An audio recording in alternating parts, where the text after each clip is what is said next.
Good. I've just been for a walk with my family. It's Sunday morning here. Well, not anymore. I think it's past 12 o'clock now, but yeah, just taking it easy on the weekend, and then ready for another week. How's New Zealand treating you? Is the weather nice? The weather is nice at the moment. The mornings are getting a little bit colder, but it gets to about. Well, I work with degrees instead of Fahrenheit, but it's about 20 or so degrees during the day at the moment. I think it's Yeah. like 70-ish Fahrenheit, 65, Yeah. 70. I wouldn't know. I the conversions always screw me up. I mean, I think we're like the only ones left on Fahrenheit over here in America. Yeah, well, yeah, it is because Fahrenheit always sounds like really, really hot because you get up to like huge numbers and stuff like that. So it's one of the biggest differences, I suppose, between, like you're saying, between us and the States and stuff with the different metric system and all that sort of stuff. I think we're the only ones holding out, aren't we? America is the only one holding out. Potentially, yeah, but you guys are a big part. Lots of people in America. We're a major part. I think 312 million, 360 million. I don't know how many people are here. Seems like there's less and less. I guess there's actually, I just read a statistic that more people are actually turning 65 this year than they are turning 20. Yeah, and that's there's a big problem with that sort of worldwide where there's a lot more older people than there are younger people. It's all the boomers and stuff that are coming to that age, eh? Yeah, I think I want to touch it a little bit on that as far as like the trade goes because Yep. as we know, there's a lot of older people in the trade and the line trades. If you look back in the 1990s, there was a massive influx. Like you made not that much money up until 1990. Linemen really didn't make that good of money.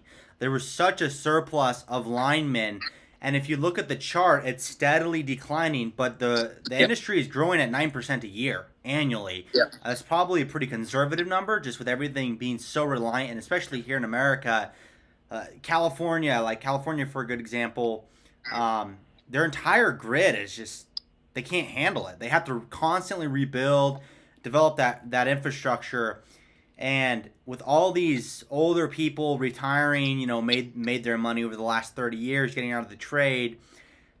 There's going to be a massive influx. I mean, the next 5 years, every trade is going to be competing for people, and I'm Yep. afraid that the line trade does not have enough light on it versus excavation or plumbing, electrician, things like that, where there's going to be a massive void. And that's the whole reason that me and Austin personally started Livewire Academy was to make it more affordable, to bring better information to a larger crowd.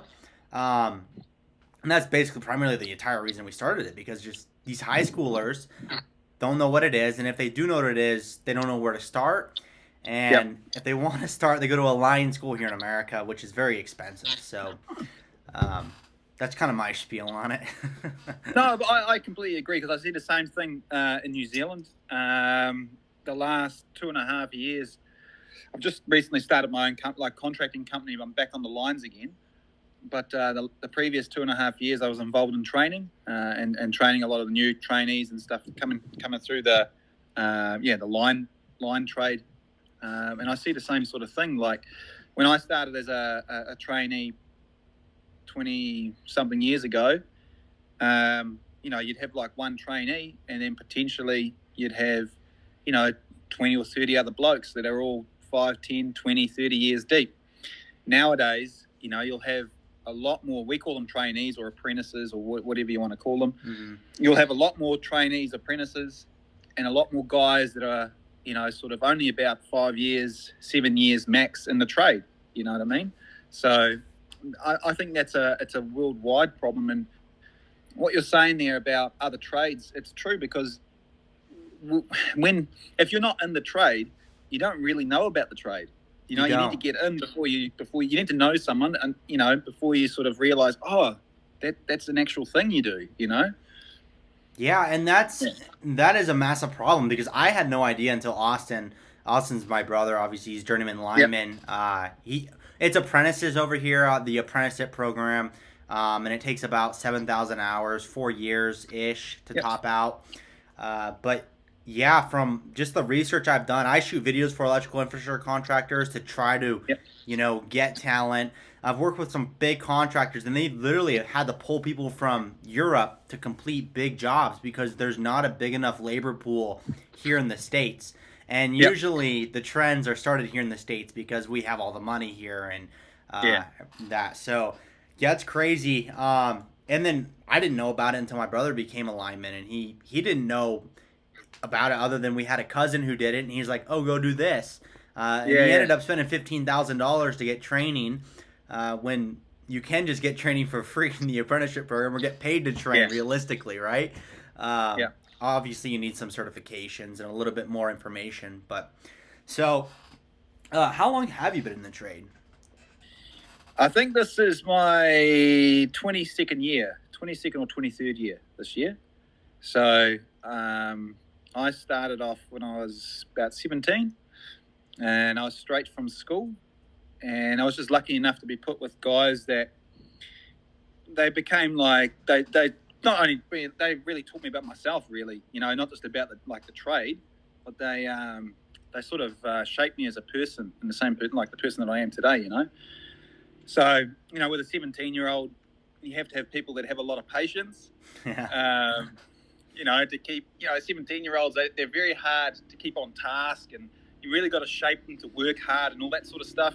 So they did they were really good guys. None of those guys now are in the trade anymore. They're all retired and moved on and all that sort of stuff. But I did. I worked for that company for about 5 years or so, the one that took me on, and then I went overseas and did some line work over in the UK, Scotland and Ireland, and did that for a few years, and then basically went back to New Zealand again and became a live liner.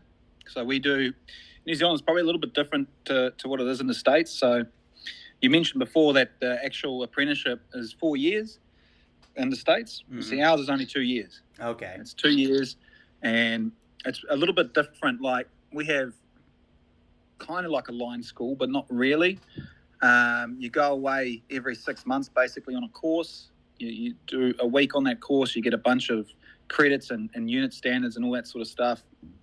And then after 2 years, you go away for 2 years and you have like a final exam, basically. And then you get your qualification. Mm-hmm.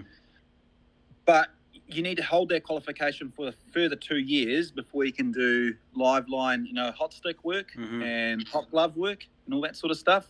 So I did that.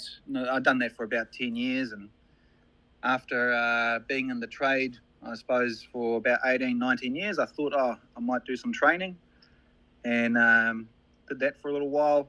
And then this opportunity came along where I could start my own company, basically, with my brother, who's a line mechanic as well, and a good friend of mine as well, who's a line mechanic.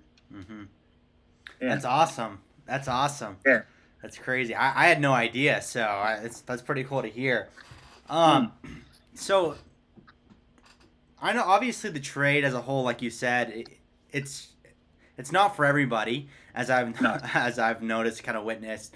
Do you have any like pros and cons of the trade? Obviously, me personally, one of the biggest trades. I'm not a lineman, but I've hung out with a lot of them and filmed a lot of Yep. them. Is the brotherhood aspect. The Yep. other aspect is making a ton of money, kind of unlike any other trade, right? I mean, Yep. it is dangerous work. The money potential is there. What would you kind of say the pros and cons are of being a line worker, lineman? For me personally, I've always been able to, I suppose, set challenges for myself within the industry.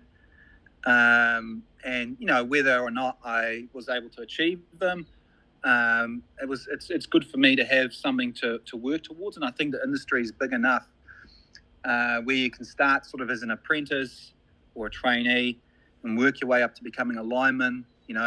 You're looking up to your foreman or your crew leader, whoever your boss is or supervisor. Have aspirations potentially of filling their shoes at some point, or doing that role, and so on. There's always, once you reach a certain point that you're aiming for, there's always somewhere else to go again after that. And another part is that I like me personally, I like traveling a lot. I like meeting new people. So with getting my qualification, I was able to basically travel all around the world. I've worked, like I said, I've worked in the UK. I've worked in Fiji, Australia, New Zealand, all sorts of places, So the qualification's taken me, lots of different places, and I've been able to meet friends and fellow line mechanics or linemen all over the world. Will you say that's your favorite part about it is the travel? Yeah. Okay. Yeah, I've obviously talked to a lot, like, in the line trade, or you get to travel to places that you would never travel otherwise. Like, you'll be down in some ravine 30 miles off a highway or getting helicoptered in, and it's like an experience unlike anything else.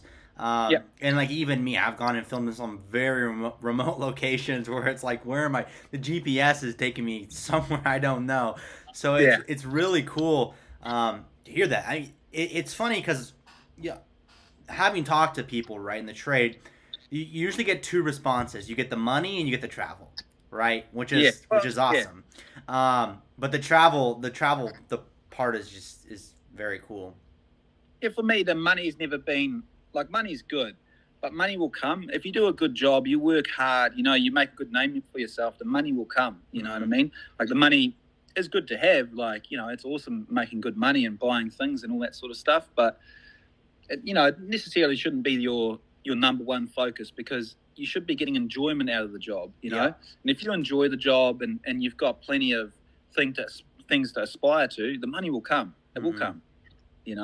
Yeah, I think with that, though, and especially people in my generation, I'm 23, so people who are my age trying to get into the trade, the money is a driving factor. So my whole thing is they come for the money but stay for the brotherhood, right? They fall in love with the people, the atmosphere, the culture, the brotherhood of the entirety, the nature of work. But that initial attraction of those big dollar signs, right? Everybody wants to earn money, especially it seems like my generation is very keen on that idea of making money. So this is a little bit of a personal question. I always ask everybody, but have you ever had some like really good years? And if so, are there any numbers?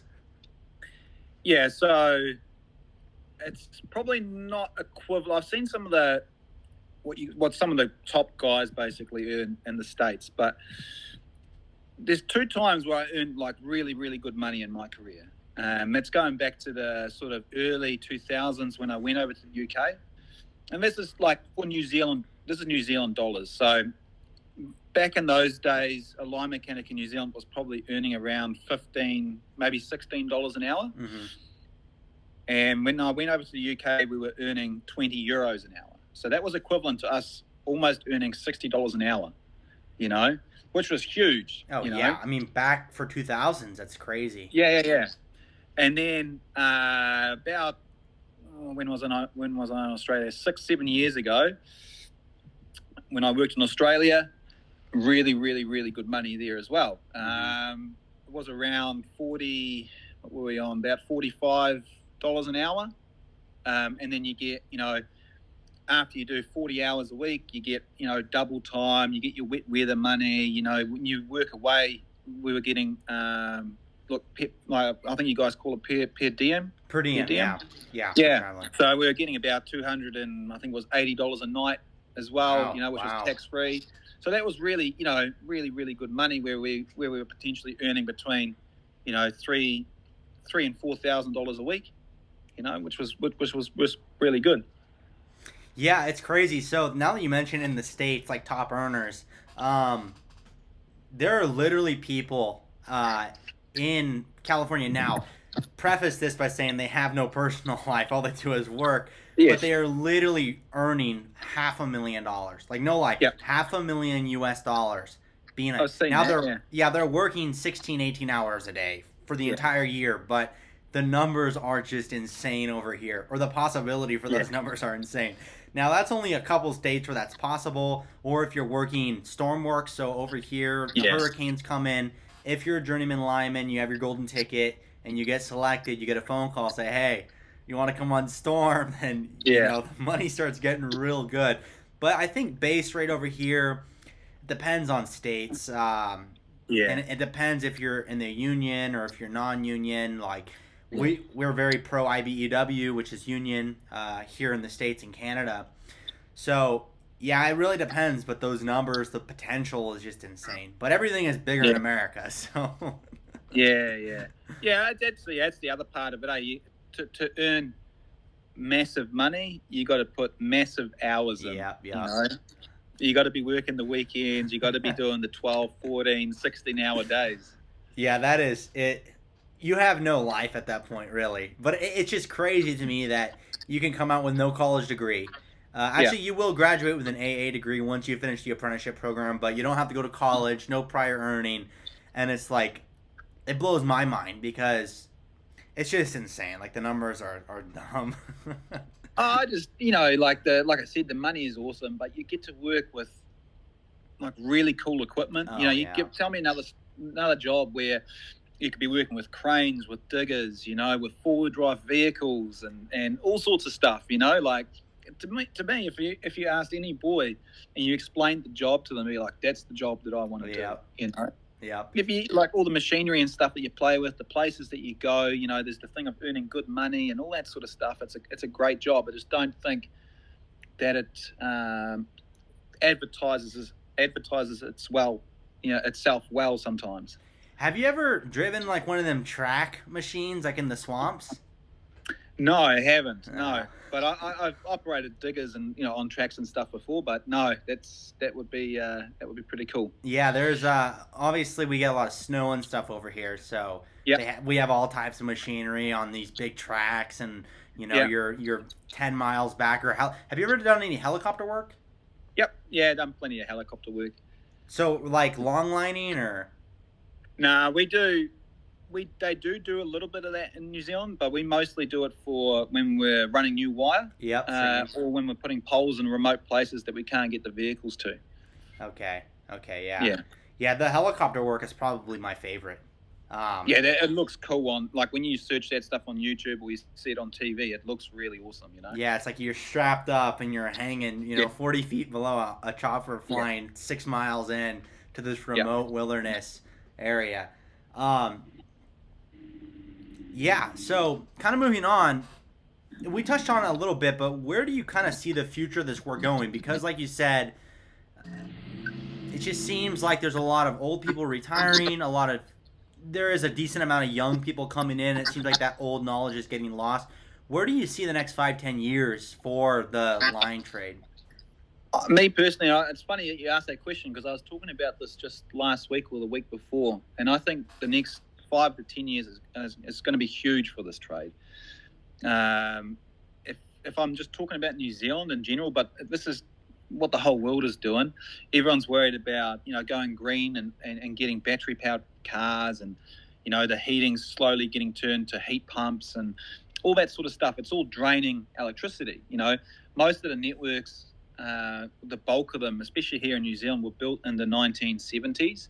I'd say the ones in the States were probably built even earlier. Mm-hmm. So back in those days, there was no, spa pools. There was no battery cars. There was none of that stuff was around. So there's going to be a need for new substations to be built. There's going to be a need to do new wiring that's bigger, more poles, all that sort of stuff. So for the line trade, I think, like I said, the next 5, 10, 15 years is going to be huge, but you got to have the numbers and the people to do it. That's the thing.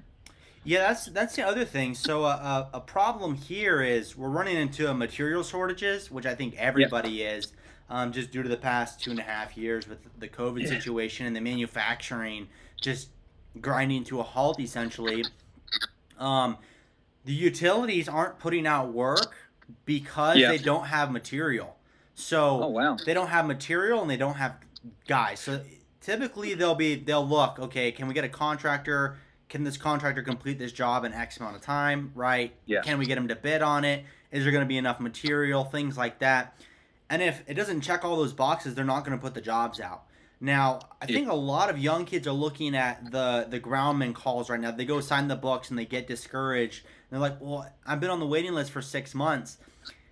But right now is an anomaly to what it's going to be, right? Yeah. there's not work because there's not material, and if there's not material, there's no work, right? You can't build Yeah, power lines if you don't have any steel lattice structures or that's poles to put yeah, up, right? Um, so yeah, it's one of those things where it looks like the trade is taking a massive dip. I think the next 12 months is going to be a little hard on the trade personally. I think in yeah, the next 3 years it's going to be bigger than it's ever been. Um, yeah.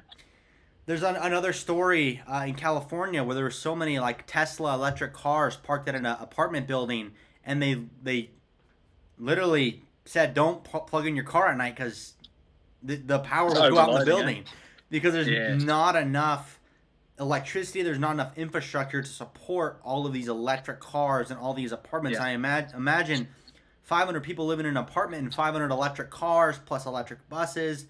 yeah, The infrastructure is going to have to be quadrupled just yeah, because yeah, you're going to have to build 4 lattice structures with 500 kV lines into a metropolitan area, yep. right, to support this massive influx of electricity usage. So that is what people don't like. Anywhere you go in America, you see power lines everywhere. Yeah, There's going to be 4 of them in 10 years. There will be 4 power lines, separate structures running 230 to 500 kV because of the amount of electricity that's going to be needed. yeah, Now, 100%. and that's crazy. That's like quadrupling what we need to build, and then obviously like rebuild and maintain that infrastructure. So it's going to be a massive boom for sure. Yeah. I think once we get past this material thing, then have you guys noticed that over there? Yeah, we're starting to notice it a little bit. Where it's if it's hard for you, like if it's hard for you guys to get material, think about how hard is it for New Zealand. We're at the end of the world, so we're starting to feel it a lot. A lot of the not so much in the electrical industry, but if we look at the building industry where they're building houses, huge shortages, like they can't finish houses, they can't finish whole subdivisions and all that sort of stuff just because the material is not there. Mm-hmm. So like you say, I agree with you, like it's going to take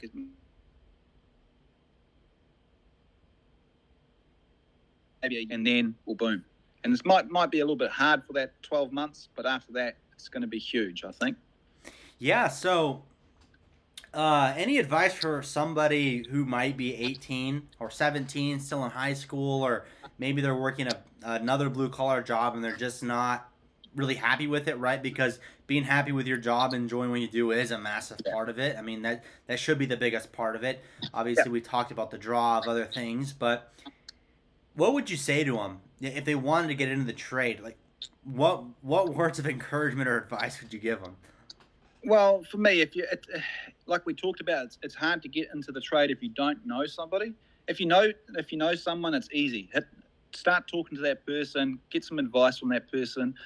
If you don't know anyone, go and visit your local.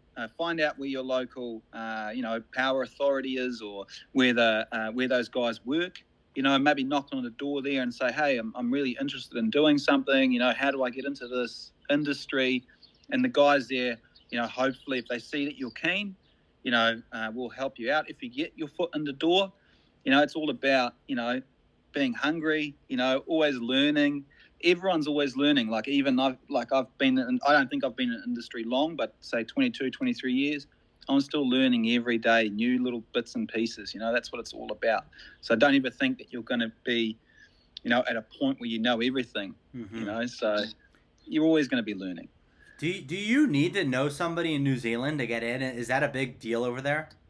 It is, but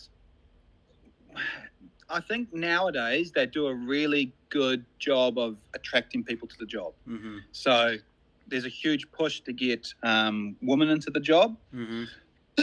Excuse me.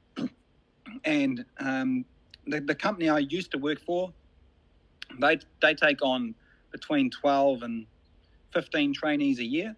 So they do a really good job, and they get potentially 150 guys applying for these jobs. Mm-hmm. So they go to all the schools, the local sports clubs, and they do a good job of recruiting now, whereas they potentially didn't do 10, 9, 8 years ago. Yeah, so over here it is a little different. I guess on the non-union side it might be a little different, but here you sign the books Yeah. and apply for your apprenticeship program, and then you get put on a waiting list. And actually knowing somebody here does nothing for you, regardless of what anyone wants to say.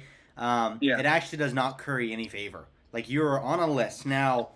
I will say, if you're a veteran and you've served in our army, there are Yeah. certain power providers who will put you at the top of the list to get into the Yes. apprenticeship program. So that is literally the only point where you have a leg up on somebody. But Yeah. here it is different in the fact that you sign the book and then you're on that list. You get a phone call.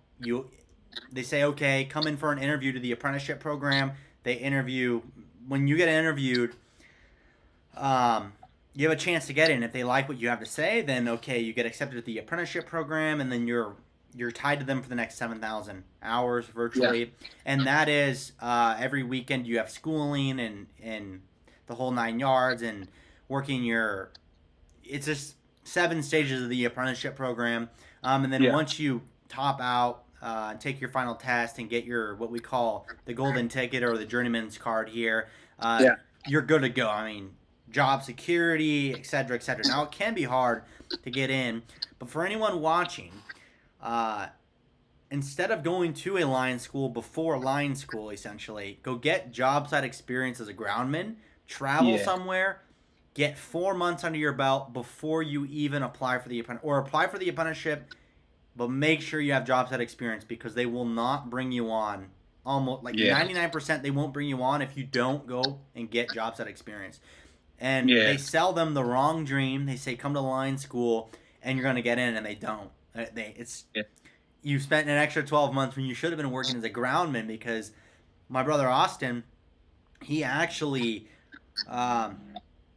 didn't have the money to go to, because he was right out of high school. He got a job, then he had to pull a loan out to go to line school, and Wow. he actually got accepted into the line school right away, which is kind of rare because there can be up to 12-month wait times here to even get accepted into the preschool virtually.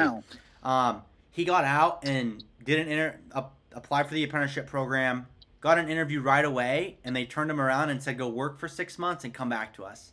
So he got his interview. They said, you have no work experience. We don't think that you're going to be a good fit. Go work. So I think 4 months later, he got another call, say, hey, come and interview, and they let him on right away. Yeah. But they're looking for that on-the-job experience when you do your interview. If you don't have that, Yeah. Yeah. you're going to lose the next I guy. agree with you, man. It just makes it a little bit easier as well if you've got if you've got a little bit of experience behind you. Mm-hmm. And they want to see you work with people like Jimmy, right? They want to see that you actually understand the trade because you're on the job. They want to be able to call your foreman or your supervisor and say, hey, is this guy a good worker? You know, what's he do? Does he bust his butt out there? Does he ask questions? Is he going to be a good fit for our apprenticeship program? And if you have people vouching for you and you get in and you study and you learn and you get your golden ticket here, I mean, it's home sweet home. But it can be a little time intensive for sure. So. I completely agree with what you're saying there. It's I think to come into this job or to go to line school completely green without having done anything would be pretty hard, you know? Yeah, and I think there's probably multiple reasons that they want that. I'm sure if you are working for 4 months and you don't like it, you're not going to continue with the apprenticeship program, right? I think it leads a lot of people who just aren't made for the trade out of the trade before they enroll them, and then it could have been somebody else who's actually going to go all the way. So I think there's multiple reasons that they do it, but get job site experience first, then do your interview for the apprenticeship program. That's good advice. That's good. So, Jimmy, is there anything else that you want to add to this podcast? No, nothing. Just for the people that are potentially listening, who are listening and they want to get into the trade, you know, to me, the biggest thing is always, you know, if you make it in and you become a line mechanic or a linesman, it's all about looking after each other and keeping each other safe and keeping each other accountable. You know, if you see something out there and you know that your friend or your mate, you know, should be wearing his gloves or they should be testing this or whatever, call them out, you know. there's nothing worse that you see on job sites is where guys are too scared to sort of say something, and then that leads, that grows and grows and grows and grows until 6 months down the track there's an incident, and it was something to do with what someone was afraid to talk about or something like that. So it's always about keeping your wits about you. Being on a site, there's multiple hazards. If you think about all the things that we deal with, we cut trees, we work in storm conditions, we use cranes, diggers, all sorts of stuff. So there's multiple things happening on a site. It's all about keeping your wits about you, and the main goal always is, make sure that all the people that you work with go home safe at night to their families, eh?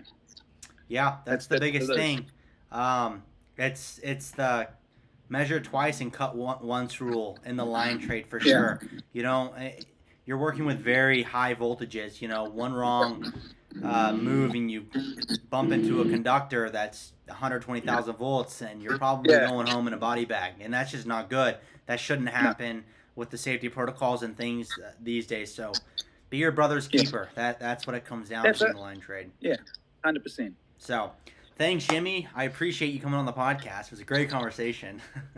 Cheers, mate. Thank you for having me. It was a good conversation. Nice, even though we've never really physically met each other or even talked to each other. It's a good conversation. So, well, you go and enjoy your Sunday.